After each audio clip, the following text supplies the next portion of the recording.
Indeed, the Lord is loving. He loves us, and I hope that you trust in His presence among us, and that you are even you know that He loves you, and that even you feel that His presence is here, and that His love is for you. If you're here for the first time, if this is your first time attending a church, our desire is that you will be drawn to His love, and you will hear about His love, and that God will speak to you through His word.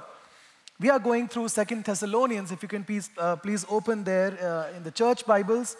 You will find it in page 989. Last week we looked at the first chapter of 2 Thessalonians, and today we have a long road to cover because we have 2 chapters to do. So we're looking at chapter 2 and 3 both together today. And there's a lot of stuff that we see in these 2 chapters. I'm giving you 30 seconds just to open there, because I want to read this whole text for us and these 2 chapters. Okay. Chapter 2 of 2 Thessalonians. Now concerning the coming of our Lord Jesus Christ and our being gathered together to Him, we ask you, brothers, not to be quickly shaken in mind or alarmed, either by a spirit or a spoken word or a letter seeming to be from us, to the effect that the day of the Lord has come. Let no one deceive you in any way, for that day will not come unless the rebellion comes first and the man of lawlessness is revealed, the son of destruction, who opposes and exalts himself against every so-called God and every object of worship, so that he takes his seat in the temple of God, proclaiming himself to be God. Do you not remember when I was there still with you, I told you about these things? And you know what is restraining him now, so that he may be revealed in his time. For the mystery of lawlessness is already at work.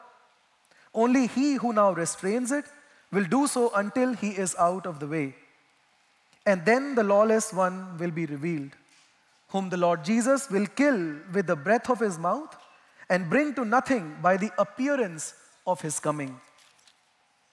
The coming of the lawless one is by the activity of Satan, with all power and false signs and wonders, and with wicked deception for those who are perishing, because they refused to love the truth and so be saved. Therefore God sends them a strong delusion, so that they may believe what is false, in order that all may be condemned who did not believe the truth, but had pleasure in unrighteousness.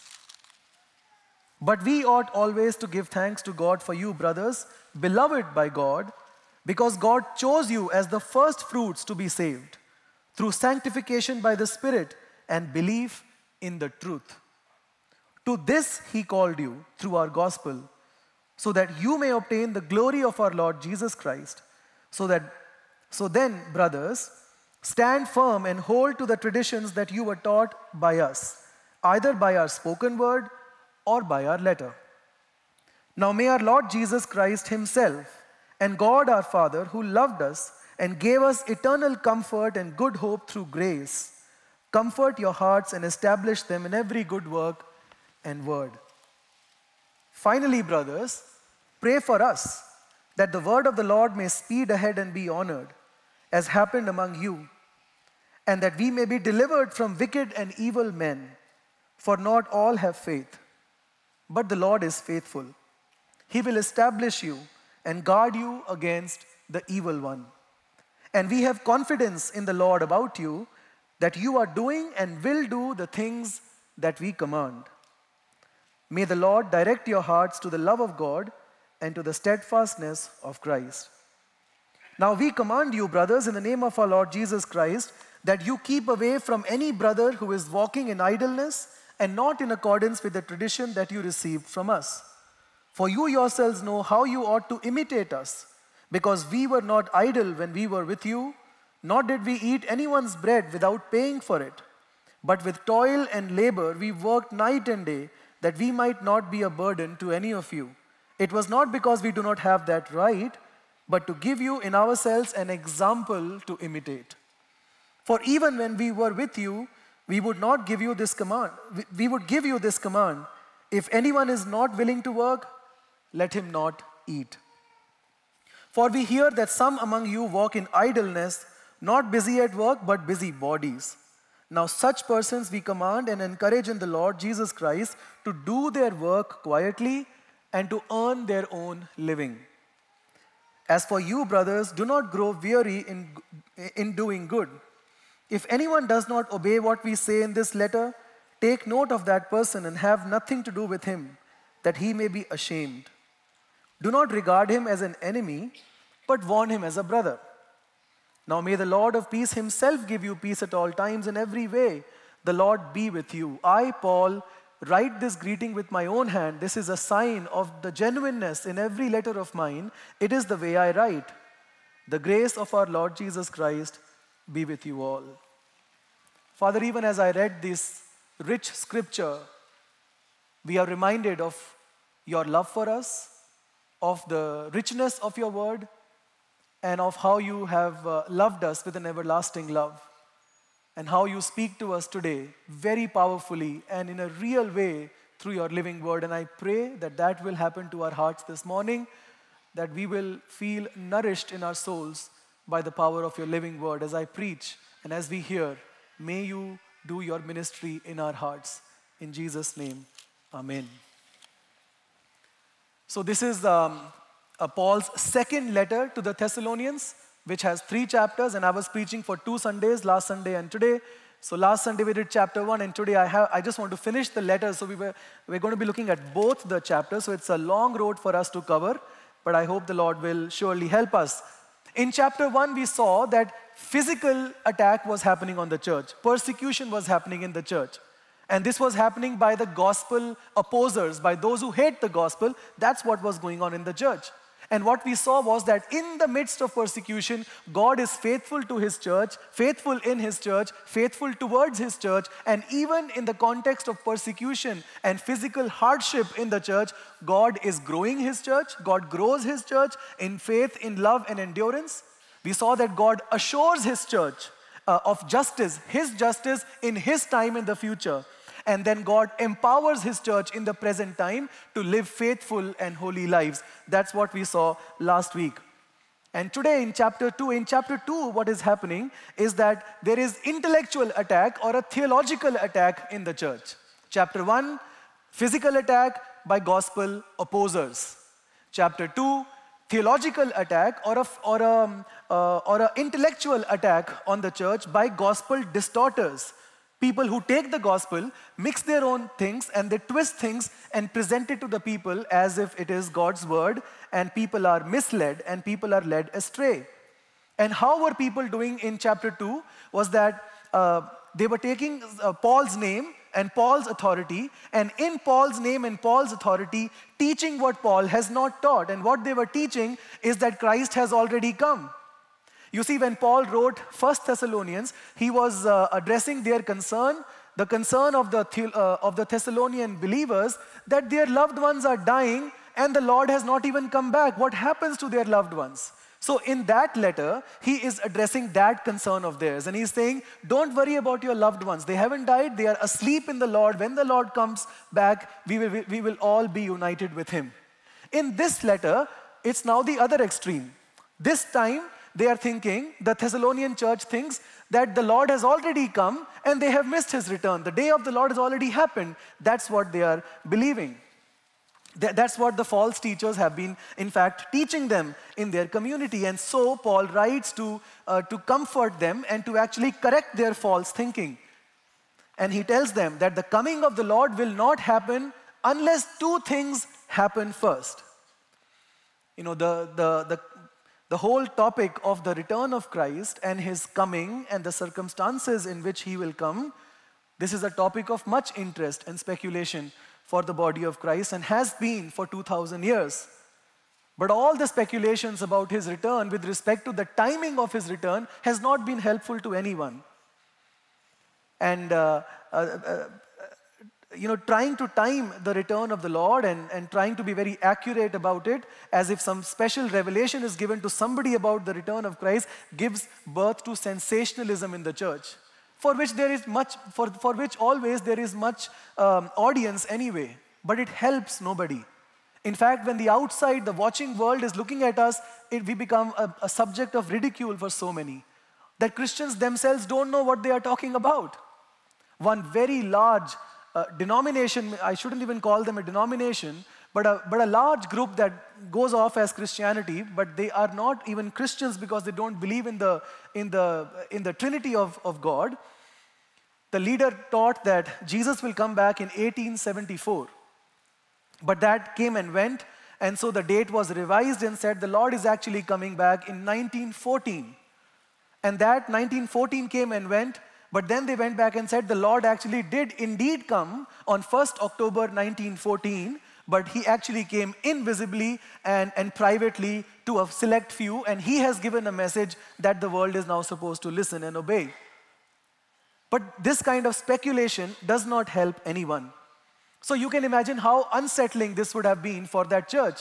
A church which was founded by the Apostle Paul and his ministry team over a period of just 3 to 4 weeks of ministry, and the church was born. You can imagine the state of this newly formed church that is having so many theological issues and physical persecution both.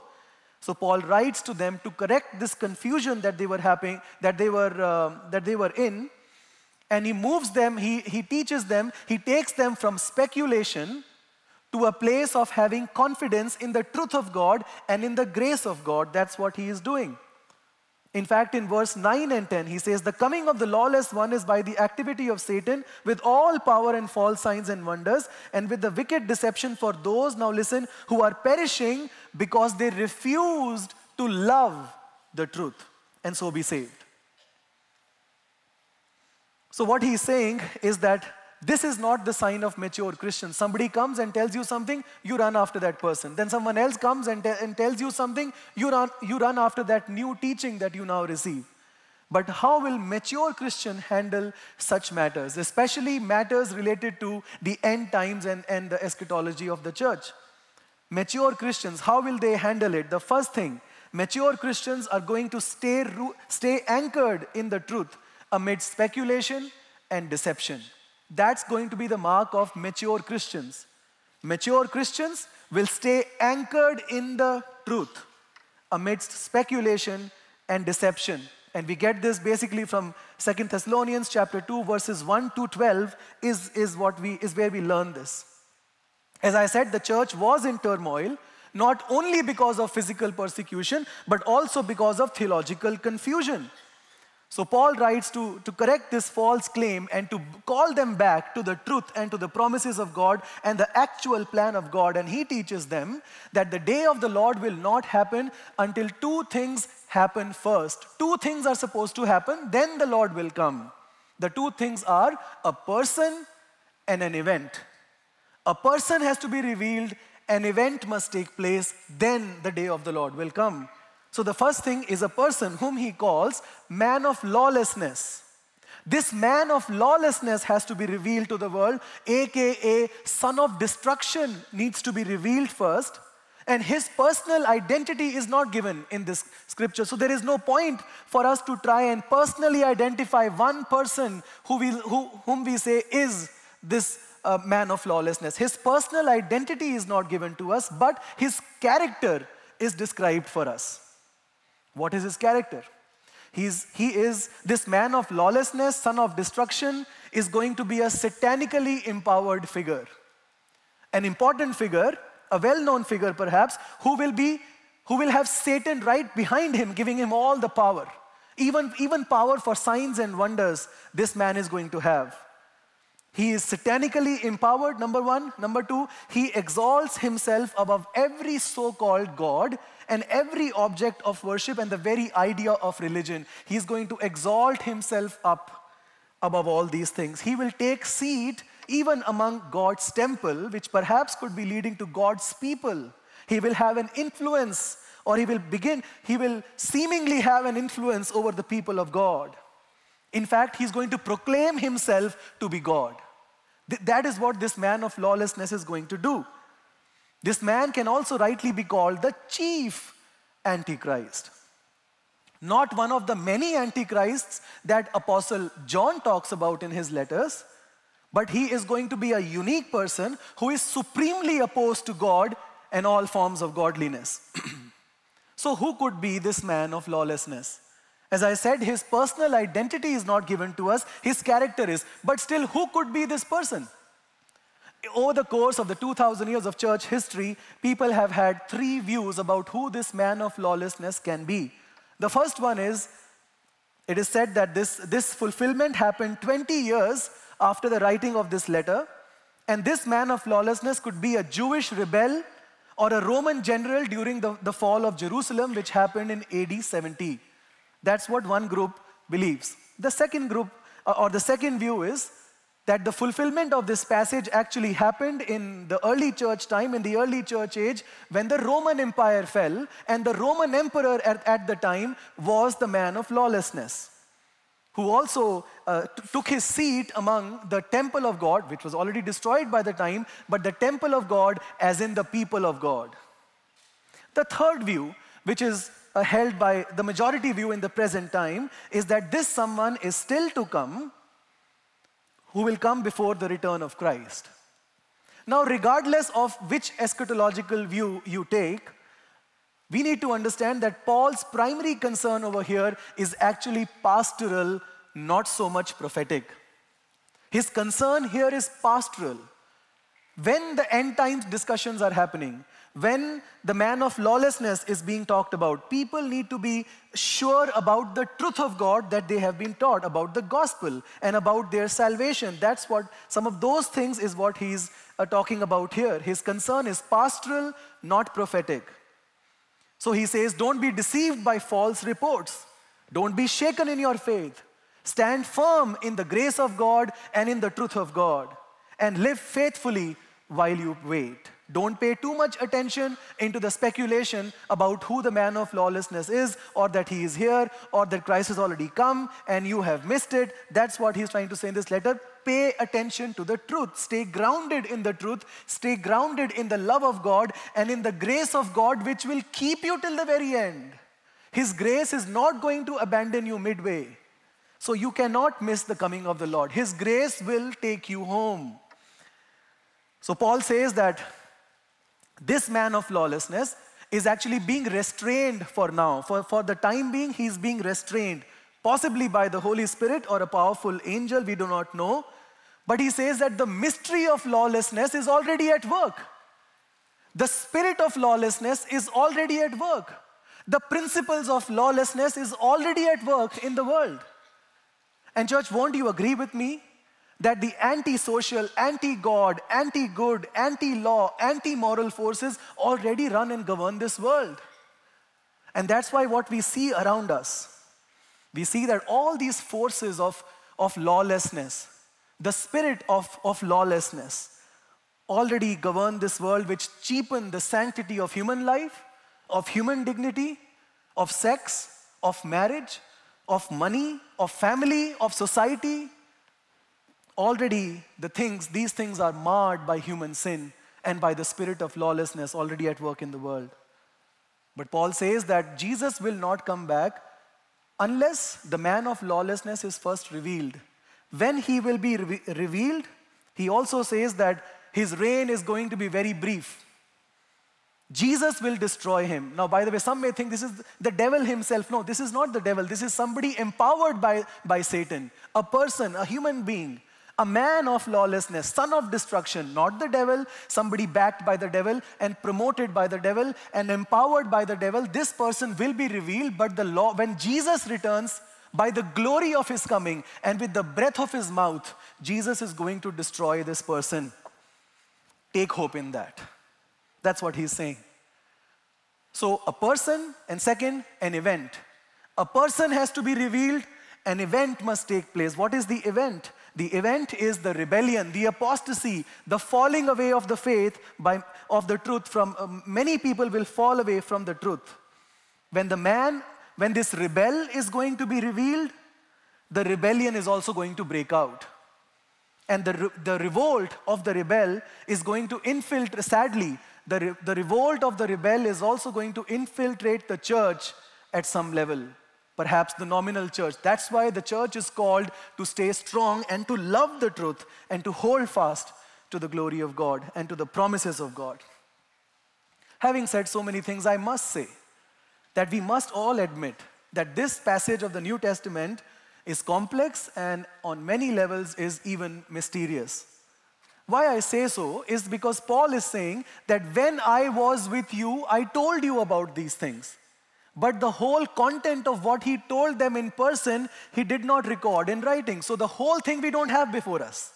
But what we need to know in today's day and time is given to us in the scripture.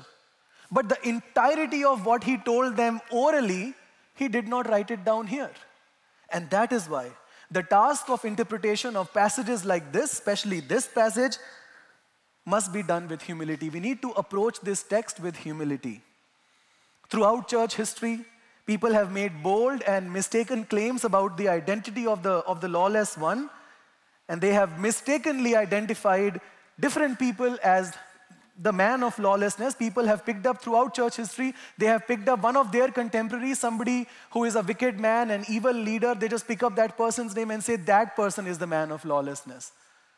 But according to biblical prophecy and according to what the Bible teaches us, this is going to be one person. This is not one of the many antichrists. This is the antichrist who is to be revealed. They've taken the name of Napoleon or Hitler, even various popes people have tried to name and said that person must have been the man of lawlessness or one of the political figures. And there is no point. It does not help anyone when we do these kinds of things. And so Paul's point is stop speculating about who this person will be.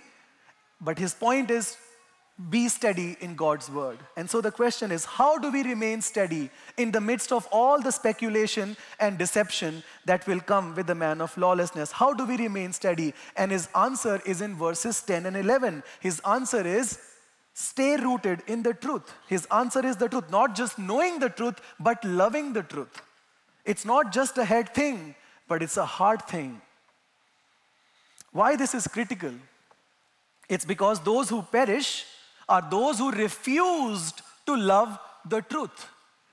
Those who are going to perish are going to be those who refuse to love the truth, and that is why they will be easily they will be swept away by all the signs and wonders of the lawless one. So you and I, as the people of God, as children of God, as the church of God, we are to be people who love God's word. Love God's word. Not just intellectually agree with it, but love and cherish the word of God. We will stay anchored in the scripture, which is a gift to us, which is a necessity for the human soul, because it is God's truth that will sanctify us. When Jesus prayed to his Father, he said, Father, sanctify them by the truth. Your word is the truth. So the word of God, this Bible given to us, is a beautiful thing that is given to us for our good, for our nourishment, and for our spiritual development, and for our spiritual protection. This word is given to us so that we will not fall astray and go after things that do not align with the right teaching. In fact, he says in verse 2, do not be quickly shaken in your mind. The believers were easily being shaken in their mind. So what does that mean for us? Because they had lost their footing. So how do we protect our minds? By filling our minds with the word of God. In my previous church where I was a pastor, we had a Bible reading drive, so to speak, in the church. And we gave everybody a Bible reading plan for 88 days. So we said, let's all read the Bible. If you have problem reading the Bible, you come to church. If you are illiterate, somebody will read to you. But let's all listen to God's word and read God's word. In 88 days, let's finish the New Testament. There was a new believer family, and this lady took it very seriously. She lived quite far away from the church, and in 3 months, in those 88 days, this new believer completely read the New Testament totally. I and other leaders would get so many calls from her. What does this mean? What does this mean? I'm here. And this new believer, there was an amazing change I saw in this woman at the end of that 3 months. Because the word of God, Bible, it matures us. It teaches us the truth of God. It draws us to the person of Jesus. The power of God is at work when we pay attention to the word of God. And that's why one one practical thing I want to speak about here for our church, for you and for me, is that mentorship and discipleship for our souls, for us as individuals and for us as families, is critical to our growth. You see, we are such a big church, 2,000 people. If we really are concerned about our growth and about becoming maturer in the Lord, each of us as individuals and as families, we will have somebody walking with us. We are going to invite somebody to share life with us. Perhaps meet with them once a month to talk about the things of God and about our struggles and about what's happening in our lives and how are we doing in our spiritual disciplines, how are we doing in our spiritual obedience, in our spiritual walk with the Lord. What is the whole meaning of fellowship and Christian friendship is building each other up in the journey of faith. If in a church of 2,000 we can't find one person and one family who is concerned about us and whom we journey with, then it's a very sad state of affairs. But it's a beautiful gift that we have to have a church this large so that we can find somebody or we can find a family that will walk with us in our journey of faith. Somebody who will ask us difficult questions of life. Somebody who will ask us difficult questions about our personal time, our private time. Somebody who will ask us about, are we reading our Bible? Are we praying? Are we serving in the church? What struggles are we having in our life in the present time? And how can that person encourage us from the word and in prayer? So we need to be taking the word of God more seriously. And we need to be using the means of growth and grace given to us by means of true Christian fellowship and friendship, which is caring for one another and journeying with one another in the journey of faith. So when our theology is unclear, our stability is definitely going to be compromised. And Paul's concern here, his instruction is stand firm by staying strong in the truth. Love the truth, cherish the truth, grow in the truth, know the truth. So after having exposed the deception and after he reminds them of this truth, he doesn't stop there. He knows that just giving some clarity about the end times is not enough. He reminds the believers, he reminds the church that they are not destined for destruction like those who reject the truth. He's reminding them who they are. You are not going to be destroyed because you have not rejected the truth. You received the truth. In fact, he's reminding them who they are in Christ. They are beloved, they are chosen, they are called by God. And that brings me to my second point, that mature Christians will rest securely in God's saving grace. Mature Christians are going to rest securely, spiritually rest in God's saving grace. Not constantly worrying about, am I saved or am I not saved? Is God angry with me? Is God upset with me? If I die today, am I going to heaven? Perhaps not, because I sinned this morning. Not this kind of constant fluctuation about doubting about your own eternal state, about your spiritual state. Rest in the grace of God. And so I really want to slow down a bit here and just trace the flow of salvation that Paul talks about in verses 13 to 17. Let me read that. But we ought always to give thanks to God for you, brothers, beloved by God, because God chose you as the first fruits to be saved through sanctification by the Spirit and belief in the truth. To this he called you through our gospel. And then he goes on that may our God comfort your hearts and establish your hearts in every good work and in every good word. So the first thing he says is that you are loved by God. You are loved by God. Your story and my story, church, does not begin with our love for God, but with God's love for us. We love him because he first loved us. The love that you and I have for him is God-enabled love. It's just our response to his love. He took the initiative. He loves us. He loves you and he loves me, and we are loved by God. Number two, chosen for salvation. We are chosen. So out of many, one is chosen. Then out of many, one is chosen. In that respect, we are chosen by God. Means God has set his affection, his eye on you, his affection on you. God has decided. And he has done this before the foundation of the world. Next thing, he has saved us, sanctified us, saved us by the sanctification, by the Spirit and our belief in the truth. Salvation is not only about one time receiving forgiveness from the Lord, but by becoming like his son, Jesus. Sanctification, being purified, being made like Jesus. And even that work, the leader of our sanctification is the Holy Spirit who is at work in our lives. And then he says, you are called. God called you by the proclamation of the gospel. We proclaim to you the gospel, and by that medium, by that means, God has called you to be his. To now love him, to know him, to cherish him, and to obey him, and to live for his glory and his purposes in the world. You are called. God used the proclamation of the gospel, the good news. Through the proclamation of the good news, you are called to be his and become a member of his household, his family. Together constitute the temple of God, the building of God, the body of God, the sons and daughters of God, and the ambassadors of God himself in this world. This is the gospel through which we were called. That God, at a time appointed by him, he sent his son Jesus into the world. Jesus who created the whole world, and Jesus for whom the whole world was created. God sent his son, his only begotten son, into the world, who was born through a virgin. And this Jesus who lived a sinless, perfect life before the Father in the world. He could have sinned. He was tested and tempted in every way. He could have sinned, but he never sinned. And because he never sinned, he qualified to become the spotless, the sinless Lamb of God who takes away the sins of the world. And at the perfect time that God had decided, at that time, then Jesus went on the cross with your sin and my sin and the sins of the whole world, and paid the penalty for our sin, and satisfied the righteous wrath of the Father, the anger of the Father against the sin of mankind. Jesus settled it forever.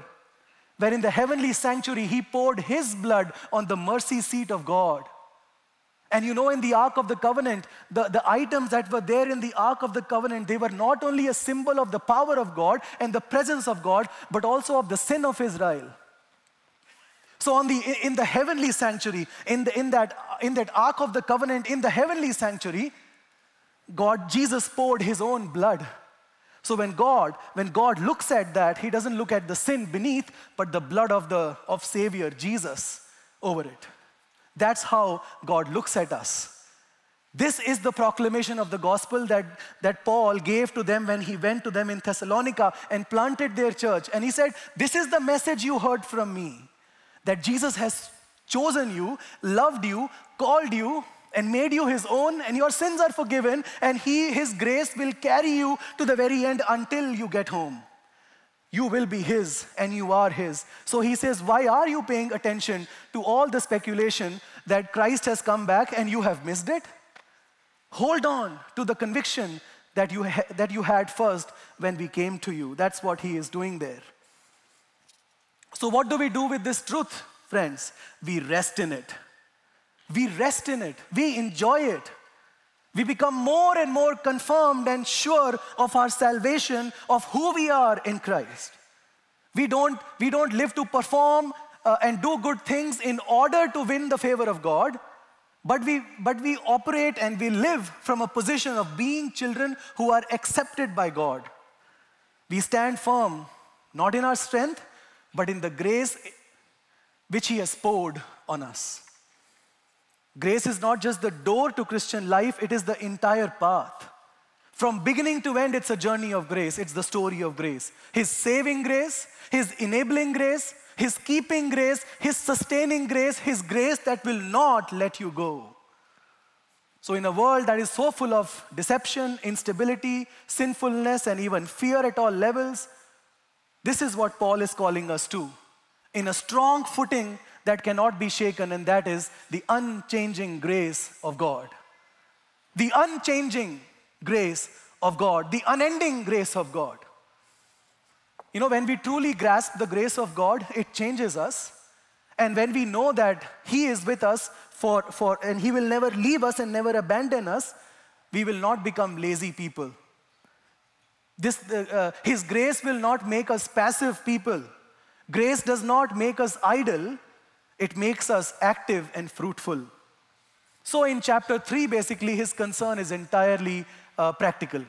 As is the style of Paul, he first gives a lot of theology and doctrine and teaching and truth, and then he goes and say, how should this theology and doctrine and truth shape your life and affect your life on a daily basis? So chapter 3 is all about how practically our life is going to change if we trust in the grace of God and trust in the promises of God. And that takes me to my third point, which is mature Christians will live fruitfully while they wait for Christ's return.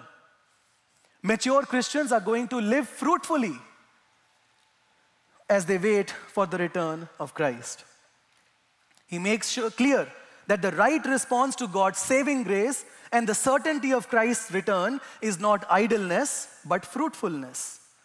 And there are 3 areas of Christian fruitfulness he talks about in chapter 3. 3 areas. The first area is work diligently. Work diligently. Work meaning our Monday to Friday job, our business. Diligently and excellence, do your work. As what was happening in the church in Thessalonica is because Christ is coming back, so there is no need for us to do work. So they were sitting home and depending on the charity of others for their food and shelter and other needs. So Paul said that's not a good example. That's not what mature Christians do. You will never be good witnesses for Jesus if you have such an idle lifestyle. And he said, look at me, when I was with you, I would have depended on you for my needs. In fact, I am doing gospel work. You guys would have given me food and everything. But yet when I was with you, he says, I worked with my own hands to meet my own needs. I paid for the bread I took from you. Because I wanted to give you an example how you should live your life. How could you leave your jobs thinking Christ is coming back? So pick up your jobs is what he is saying. Now I'm not talking about, and I'm sure Paul wouldn't mean this for all the people who are now retired, not for them, but for all the others, rest of us. Pick up your jobs, do good work, do hard work diligently. In fact, he says, if you don't work, don't eat. It sounds very, very rude, very harsh, but it's about cultivating a responsibility and integrity in the body of Christ. So the first thing he says is work diligently. The second thing he talks about in this part is pray fervently. Pray fervently. Pray for what? See, in chapter 3 he says, finally, brothers, pray for us that the word of the Lord may speed ahead and be honored. So he's basically saying, Christ is coming back, and when he comes back, until he comes back, he's not going to leave you. Rest assured in his promises for you, he will not leave you. Stay strong in the truth of God and rest in the grace of God. But until then, work diligently and pray for world missions is what he's essentially saying. Not only pray for your own needs or safety and protection or your children's exams and all those kinds of things. He's saying pray for us that the word of the Lord may speed ahead and be honored. You know, there are 17,000 nations in the world, 17,000 people groups in the world. 7,000 of them still don't have a church planting movement among them. 7,000 people are yet to hear the gospel. And there is persecution happening in many, many parts of the world. On Friday and Saturday, I was in and out of calls when I got a call from one of our own missionaries who got called by the police along with all his group of 4 pastors and were interrogated for 4 hours. Police showed up at the house of a believer at 10 o'clock at night. 10 o'clock at night. The question is, are you guys Christians? Yes, we are. We want to talk to you. And they were, drilled and grilled for hours asking their story. Were they converted? Did this missionary convert you? And the next day, this missionary was called. And the following day, they were called for a follow-up again. This is our own missionary. And now consider there are so many missionaries working in difficult and very, very difficult parts of the world, trying to share the gospel, trying to plant churches, trying to raise local leaders, and there is persecution, real persecution happening. There is a full possibility that this missionary or one of the 4 pastors could very well be arrested in the coming 1 month. It's very much possible. And so the call to us is, as we wait for the return of Christ, we will be seriously engaged in the work of prayer for world missions. One, work diligently. Second is pray fervently for missionaries, for the mission of for God's mission in the world that many missionaries have given their life towards. And pray for local missions. Pray for your pastors every Sunday here who preach God's word. Pray for the purposes of God, the design of God, the desire of God. Mature Christians will rest securely in God's grace, and mature Christians will live fruitfully, which constitutes of one, work diligently. Second, pray fervently. And he closes by saying, love redemptively. Love redemptively. What he means is, towards the end, what he's saying is, if there is a Christian brother in your fellowship, if there is a Christian somebody in the church who is not living the right kind of life, who is doing wrong things, who is not obeying the Lord, he says, go and give them warning in love, in truth. Warn that brother. Now, giving warning is one thing, but church, won't you agree with me that sometimes you and I may be in a position where we are doing something when we need the warning of others? And this goes back to having somebody who would disciple us, somebody who would ask us difficult questions, somebody who can correct us when we go wrong. So unless we make a choice to surround ourselves with people who can ask us difficult questions, this may not happen to us, and there'll be a lot of discipleship that we may be missing out on. And that requires for us to be open, to be submissive, to be vulnerable, to be open with what we are going through. So he says, love redemptively. Care for your brothers in the church and your sisters in the church, your friends in the church who are not growing in the Lord, who are not obeying the Lord. Lovingly warn them. But he says, don't treat them like an enemy, but you may be, you can talk to them and in fact even distance from them for a while so that you can create room for repentance in their hearts, but care for them and love your brother, love redemptively. As we wait for the return of Christ, our call is to cultivate a community that's marked by love, and love that restores. Discipline in the church always has restoration as the goal, not punishment and not shame. Discipline in the church is always about restoration. Restore with love is what he's saying. So what do we do until Jesus comes back? We will not panic, first of all.